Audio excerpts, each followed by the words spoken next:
আমরা বাছাই করেছি কারা প্রকৃত আহত, তাদের গেজেট করা হয়েছে এবং ইতিমধ্যেই তাদেরকে ভাতা দেওয়া হচ্ছে। যারা ক, খ, গ 3টি শ্রেণীতে বিভক্ত করা হয়েছে, যারা গুরুতরভাবে আহত এই অনুসারে এই ক্যাটাগরিজ করা হয়েছে এবং 30 লক্ষ টাকা প্রত্যেক শহীদ পরিবারকে 30 লক্ষ টাকা সঞ্চয়পত্র দেওয়া হয়েছে।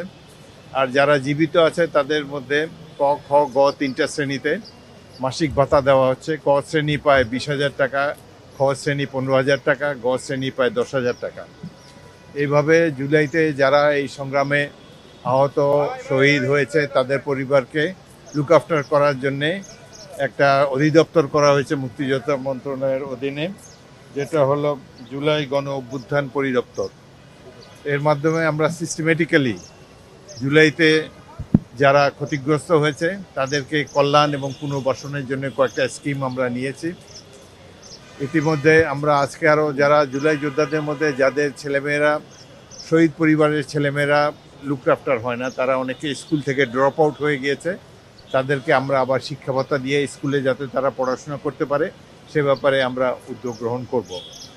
এছাড়াও ছোট ছোট ব্যবসা যারা হাত পা চলে গিয়েছে, যথেষ্ট কর্মক্ষম নয়, তারা যাতে কিছু খেয়ে দেয় তাদের জীবন কিছুটা সুখময় হয় কিংবা তারা যাতে বেঁচে পড়তে থাকতে পারে স্বাচ্ছন্দ্যের সাথে, সেজন্য তাদের জন্য ছোট ছোট ব্যবসা প্রতিষ্ঠান খোলা যায় কিনা এ ব্যাপারে তাদের সাথে আমরা বৈঠক করছি এবং তাদেরকে পুনর্বাসনের জন্য আমরা উপযুক্ত পদক্ষেপ আমরা গ্রহণ করব।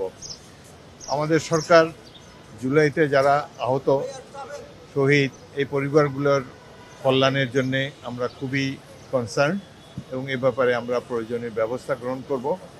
মাননীয় প্রধানমন্ত্রী তিনি অ্যাপ্রিসিয়েট করেছেন, তিনি আরও জানতে চেয়েছেন এবং তিনি আরও সাজেশন দিয়েছেন, বিশেষ করে শিক্ষার ক্ষেত্রে।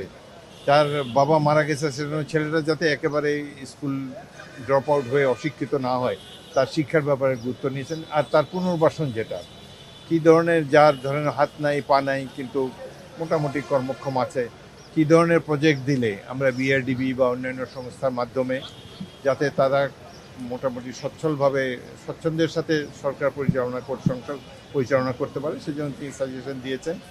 তারা যাতে তাদের পুনর্বাসনের ব্যাপারে তিনি উদ্বিগ্ন এবং সে ব্যাপারে আমাদের যেসব স্কিম রয়েছে সেগুলোর ব্যাপারে আমরা তাদেরকে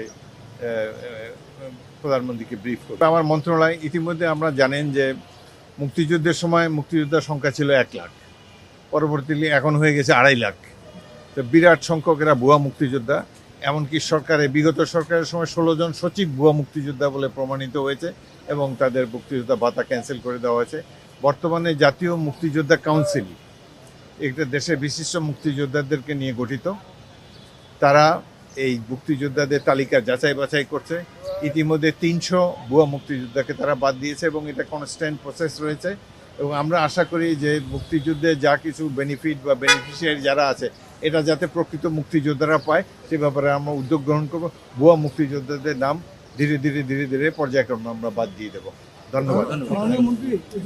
চেষ্টা করবো যারা করে ভুয়া মুক্তিযোদ্ধারা অন্যায়ভাবে আর্থিক যেসব সুবিধা নিয়েছে সেগুলো আবার ফিরিয়ে আনার জন্য আমরা চেষ্টা করব।